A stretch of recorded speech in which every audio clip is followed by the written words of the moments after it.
Hello guys, মই আজি তোমালোকক ভয়েস সেন্সৰ past perfect tense থকা সেন্টেন্স বৰ কেনেকৈ এক্টিভৰ পৰা প্যাসিভ লৈ আৰু প্যাসিভত থকা সেন্টেন্স বৰ কেনেকৈ পুনৰ এক্টিভ লৈ চেঞ্জ কৰা হয় সেইখিনি মই তোমালোকক এইটো ভিডিঅ'ত শিকাই দিম গতিকে তোমালোকে মনোযোগ কৰি শুনিবা আৰু তেতিয়া তোমালোকে বুজিব পাৰিবা ওকে তেনেহলে তোমালোকে এতিয়া বৰ্ডত চোৱা মই তোমালোকক এক্সাম্পল দি পেলাই ধুনীয়াকৈ বুজাই দি আছো ওকে প্ৰথমত মই টেন্সটোৰ নাম লিখিলো টেন্সটো হ'ল past perfect tense okay তো past perfect tense থকা সেন্টেন্স বৰ কেনেকৈ চেঞ্জ কৰিব লাগে সেইখিনি আমালোকক জনাৰ আগত বা তোমালোকক জনাই দিয়াৰ আগত মই প্ৰথমত টেন্সৰ গঠনটো লিখি দিছো কাৰণ গঠনটো আমালোকক ভয়েস সেন্সত খুবে সহায় কৰিব তো টেন্সৰ গঠনটো হ'ল সাবজেক্টৰ পিছত আমালোকক হেড লাগিব তাৰ পিছত ভাৰ্বৰ third form and then object আৰু তাৰ পিছত আদাৰ ওয়ার্ডস that means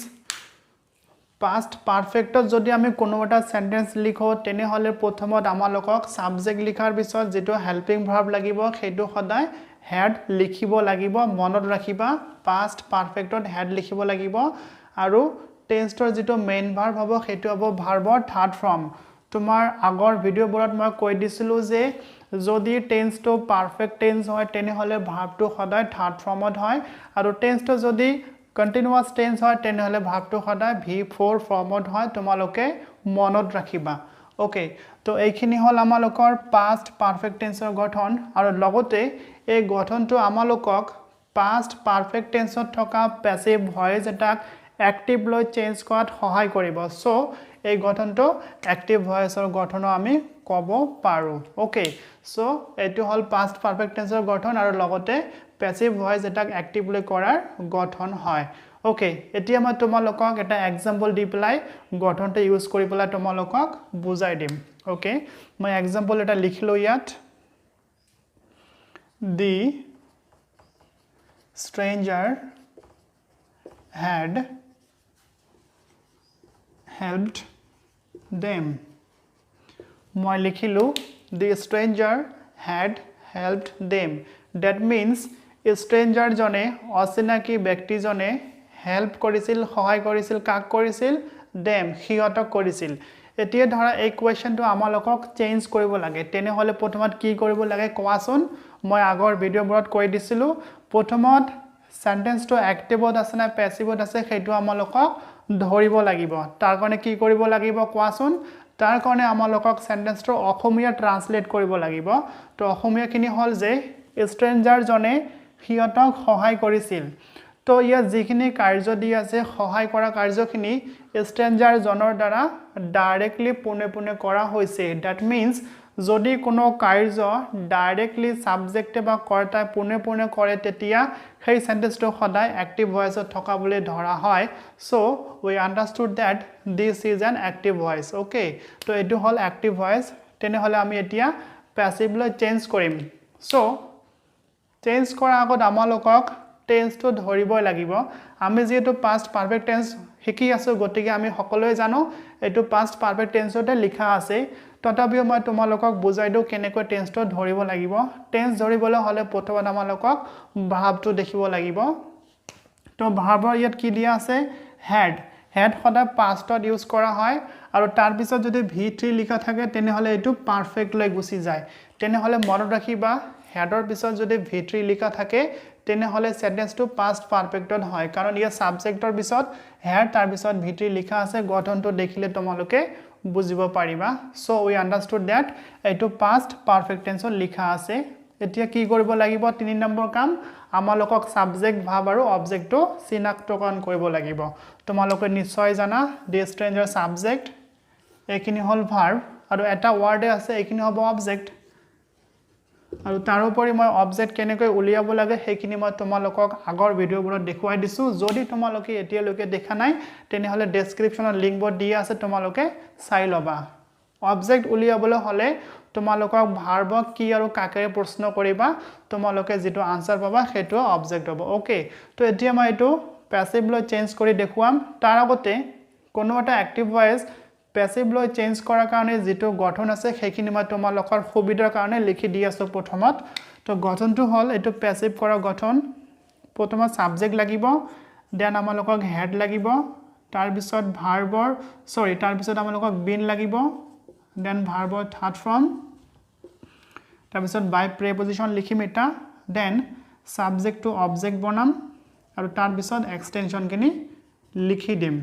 ওকে এইখিনি হল আমালোকৰ past perfect tense or active voice or passive voice কৰাৰ গঠন ওকে মনত ৰাখিবা তেনে হলে এই active voice টো আমি এতিয়া passive লৈ চেঞ্জ কৰিম সো এটা চেঞ্জ কৰিব হলে কি কৰিব লাগিব প্ৰথমত সাবজেক্ট লাগিব আমালোকক সাবজেক্টটো কোড পাম এই সাবজেক্টটো নিলিখিবা অবজেক্টটো তোমালোকে সাবজেক্ট কৰিবা অবজেক্টটো লিখা আছে ড্যাম আৰু ড্যাম যদি অবজেক্ট হৈ থাকে তেনে হলে এটো সদায় সাবজেক্টত দে লৈ পৰিৱৰ্তন হয় মই প্ৰথমৰ ভিডিও বোৰত এই পৰিৱৰ্তনবোৰ দেখুৱাই দিছো তোমালোকে তাত যাই দেখিব পাৰিবা ডেসক্ৰিপচনত লিংক দিয়া আছে তো মই সাবজেক্ট লিখলো ইয়াত দে লিখিলো এটো ইয়াত আহি সাবজেক্ট হৈ গল সাবজেক্ট পালো এতিয়া আমালোকে হেড লাগে এটো লগত হেড লিখি দিলো তাৰ পিছত বিন লাগিব সো ইয়াত বিন লিখিলো মনত ৰাখিবা যে টেন্স টো যদি পাৰফেক্ট টেন্স হয় তেনে হলে সদায় হেল্পিং ভাৰ্বৰ পিছত বিন লিখা হয় এই কথাবোৰ মই আগৰ ভিডিওত বোৰত কৈ দিছো তোমালোকে চাই লবা দেন আমালোকক কি লাগিব ভাৰ্বৰ থাৰ্ড ফৰ্ম পাৰফেক্ট টেন্সত অলৰেডি ভাৰ্বৰ থাৰ্ড ফৰ্ম দিয়া থাকে এটো হল আমাৰ ভাৰ্ব আৰু থাৰ্ড ফৰ্মত লিখা আছে সো এটোৱে লিখি দিম আমি হেল্পড দেন আমালোকক লাগিব বাই প্ৰিপজিশন লিখি দিলু তাৰ পিছত লাগে আমালোকক অবজেক্ট দ্যাট মিন্স কোৱেশ্চনটো যেটো সাবজেক্ট আছে সেইটো অবজেক্ট হৈ যাব ইয়াত সাবজেক্টটো লিখা আছে দি স্ট্ৰেঞ্জাৰ সো ইয়াত দি স্ট্ৰেঞ্জাৰ লিখি দিলু আৰু স্ট্ৰেঞ্জাৰৰ কোনো চেঞ্জ নাই সেইখানে কোনো চেঞ্জ হোৱা নাই সাবজেক্টটো চেঞ্জ হয় কিহত পৰিৱৰ্তন হয় সেই টেবুলখন মই তোমালোকক প্ৰথম ভিডিওখনত দি দিছো তোমালোকে চাই লবা ওকে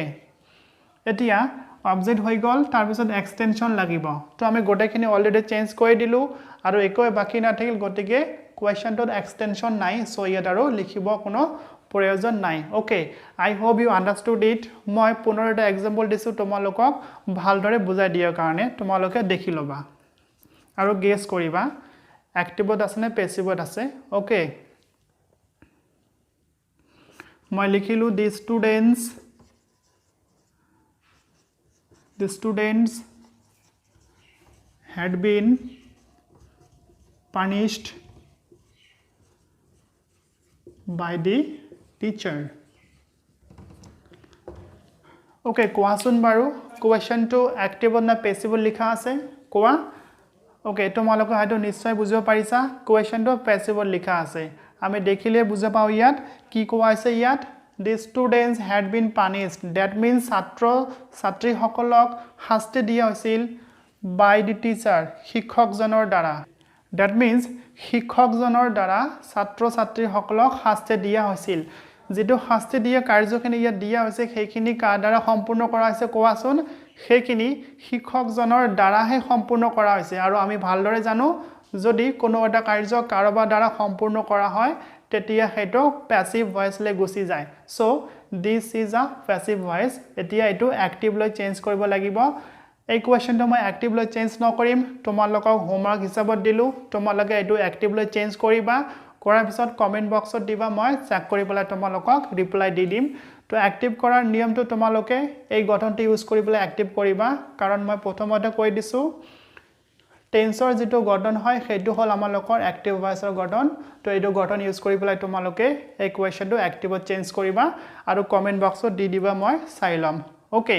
তো মই আশা কৰিছো তোমালোকে বুজিব পাৰিছা যদি বুজা নাই তেনে হলে কমেন্ট কৰিবা মই তোমালোকক পুনৰ ভালকৈ বুজাৰ কাৰণে আকৌ এক্সাম্পল দিম আকৌ চেষ্টা কৰিম তো আজিলৈকে এইখিনিয়ে আৰু যদি তোমালোকে এইখিনি ভিডিওৰ পৰা উপকৃত হৈছা বুলি ভাবা তেনে হলে লাইক শেয়াৰ আৰু কমেন্ট আৰু সাবস্ক্ৰাইব কৰিবলৈ কেতিয়াও নাপাহৰিবা তেনে হলে আজিলৈকে এইখিনিয়ে ধন্যবাদ have a good day thank U